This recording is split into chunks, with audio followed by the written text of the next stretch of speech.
వెనక్కి జరగండి మొత్తం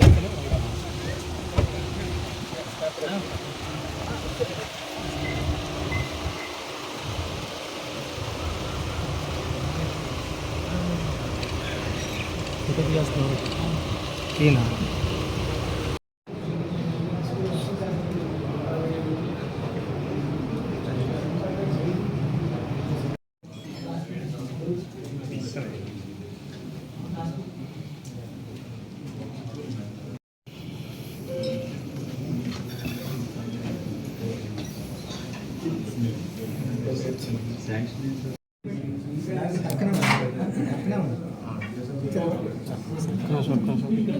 యూనివర్సిటీ నుంచే డిగ్రీ తీసుకున్నా. ఎప్పుడు మేము రావాలని అనుకోలే.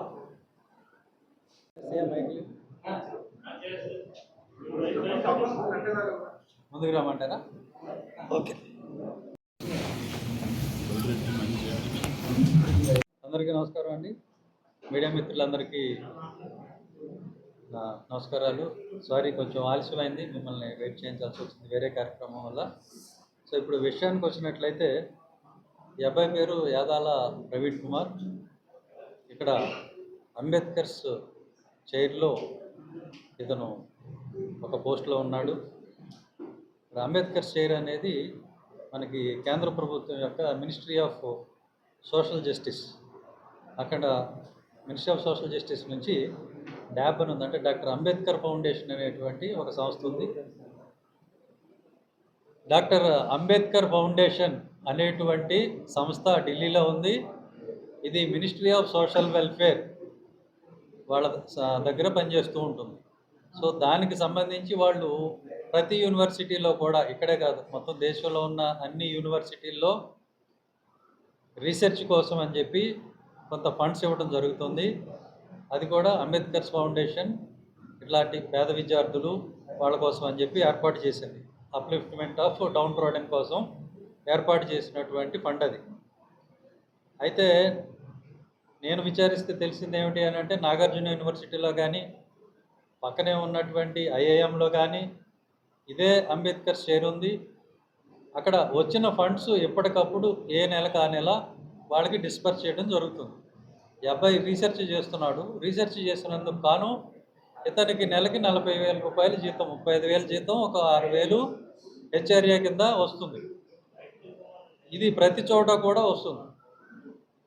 ఆ మిగతా యూనివర్సిటీల్లో ఎప్పుడు వచ్చిందో అప్పుడు ఇమీడియట్గా ఆ నెలలో వాళ్ళకి ఆ జీతం వేసేస్తున్నారు. ఇక్కడికి వచ్చేసరికి మన ఆంధ్ర యూనివర్సిటీలో ఏం జరిగింది అని అంటే, ఈ యాదాల ప్రవీణ్ అనే అబ్బాయికి జీతం ఉద్దేశపూర్వకంగానే ఇవ్వకుండా ఆఫ్ చేశారు. మీకు ఉదాహరణకి ఇప్పుడు నా దగ్గర ఈ పేపర్స్ ఉన్నాయి. ఇవి కనుక మనం చూసుకున్నట్లయితే 26/5/2025 అంటే మే నెలలో 25లో వీళ్ళకి ఫండ్ వచ్చింది, వీళ్ళకి డిస్పర్స్ చేయమని చెప్పి మంత్లీ శాలరీస్. సో మే నెలాఖరులో వచ్చింది. ఈ క్లరికల్ డిలేస్ అవి ఉంటాయి. ఒక వారం రోజుల్లో 10 రోజుల్లో తీసుకుని పోయిన జూన్లో ఇచ్చేసి ఉండొచ్చు, ఎందుకంటే అమౌంట్ పడింది. కానీ 4 మాసాలు తీసుకున్నారు, 4 నెలలు తీసుకున్నారు. ఇతనికి తనకు వచ్చిన జీతం, కేంద్రం నుంచి వచ్చిన జీతం బ్యాంకులో పడింది. ఈ అబ్బాయికి చేరడానికి 4 నెలలు పట్టింది. ఎందుకు పట్టింది? దానికి సమాధానం లేదు. ఈ 4 నెలలు ఆపేశారు. ఇప్పుడు మీరు పనిచేస్తున్నారు, మీకు నెల తిరిగేసరికి జీతం పడకపోతే ఎంత ఇబ్బందో మీకు కూడా తెలుసు. అట్లాంటిది ఈ అబ్బాయికి రావాల్సిన జీతం కేంద్రం నుంచి వచ్చి ఇక్కడ బ్యాంకులో పడిన తర్వాత కూడా 4 మాసాలు ఎందుకు ఆపారు? ఇంకొక ఇబ్బంది ఏంటంటే, అక్కడ నుంచి వచ్చిన అమౌంట్ యూటిలైజేషన్ సర్టిఫికేట్ కనుక ఇవ్వకపోతే, వీళ్ళకి జీతాలు ఇచ్చాము వాడామని ఇవ్వకపోతే నెక్స్ట్ గ్రాంట్ రాదు. వీళ్ళు 4 నెలలు డిలే చేయటం వల్ల ఆ నెక్స్ట్ గ్రాంట్ అనేది రాల. సో 4 నెలల తర్వాత వీళ్ళు 9వ మాసంలో అక్టోబర్లో వీళ్ళకి ఆ జీతాలన్నీ కూడా ఇచ్చారు. ఇచ్చి యూటిలైజేషన్ సర్టిఫికేట్ పంపిన వారంలో మళ్ళీ వెంటనే రాబోయే పీరియడ్ అంతటికీ కూడా మళ్ళీ శాలరీస్ పడినాయి. సరే ఈసారన్నా వెంటనే ఇచ్చారా అంటే లేదు. 10వ నెలలో వీళ్ళకి ఇస్తే, అక్టోబర్లో కనుక వీళ్ళకి పేమెంట్ ఇస్తే, యూటిలైజేషన్ సర్టిఫికేట్ పంపిస్తే వచ్చినటువంటి అమౌంట్ని మళ్ళీ 2026 మార్చి నెల వరకు వీళ్ళకి జీతాలు ఇవ్వాలి. అంటే 5 నెలలు, మరొక 5 నెలలు. ఈ 5 నెలల్లో కూడా వీళ్ళ తాలూకు జీతం కేంద్రం నుంచి వచ్చింది, బ్యాంకులో అలానే ఉంది. ఎందుకు ఇవ్వలేదు? ఇక్కడ 4 నెలలు డిలే, ఇక్కడ ఒక 5 నెలలు డిలే, అంటే 9 నెలలు డిలే. అంటే ఈ 9 మాసాలు వీళ్ళు ఎలా బతకాలి జీతం లేకుండా? ఏ ఉద్దేశంతో ఇవ్వలేదు? మీకు వచ్చిన ఇబ్బంది ఏంటి? ఇది కేవలం ఉద్దేశపూర్వకంగా కావాలని దళితులను హెరాస్ చేయటం, వేధించడం తప్పితే మరొకటి ఏమీ కాదు. వేరే కారణం ఏమీ కూడా కనపడటం. తర్వాత వచ్చిన అమౌంట్ కూడా మరొక 6 నెలలు.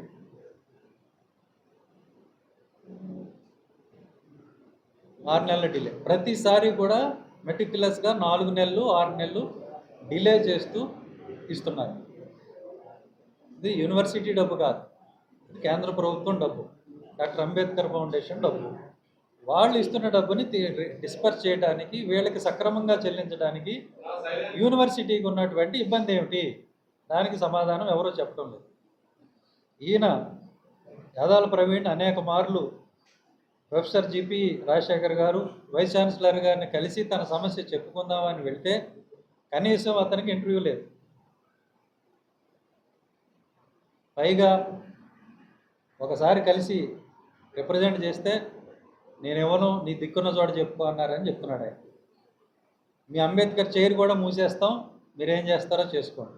ఇదాంటి సమాధానం చెప్పే పద్ధతి ఒక వైస్ ఛాన్సలర్, అది కూడా బీసీ సామాజిక వర్గానికి చెందిన వ్యక్తి ఎట్లా మాట్లాడేది? ఏంటి అన్యాయం, ఏంటి అరాచకం? అంటే అడిగేవాళ్ళు ఎవరు లేరనా? ఇది ఖచ్చితంగా హెరాస్మెంటే. ఇది ఎస్సీ ఎస్టీ హెరాస్మెంట్ అవుతుంది. దాని మీద ఈ అబ్బాయి కంప్లైంట్ కూడా ఇవ్వడం జరిగింది. నేను కమిషనర్ గారితో మాట్లాడాను, ఈ విషయం మీ దృష్టికి వచ్చిందంటే నా దృష్టికి రాలేదన్నారు ఆయన. జనరల్గా ఎస్సీ కమిషన్కి ఈయన పిటిషన్ కూడా పెట్టుకున్నాడు. ఆ పిటిషన్ డీజీ గారికి, మన సిఎస్ గారికి, అందరికీ సర్క్యులేట్ అవుతుంది. అక్కడి నుంచి యూనిట్ ఆఫీసర్ కలెక్టర్ గారికి, ఎస్పీ గారికి, కమిషనర్ గారికి వస్తుంది.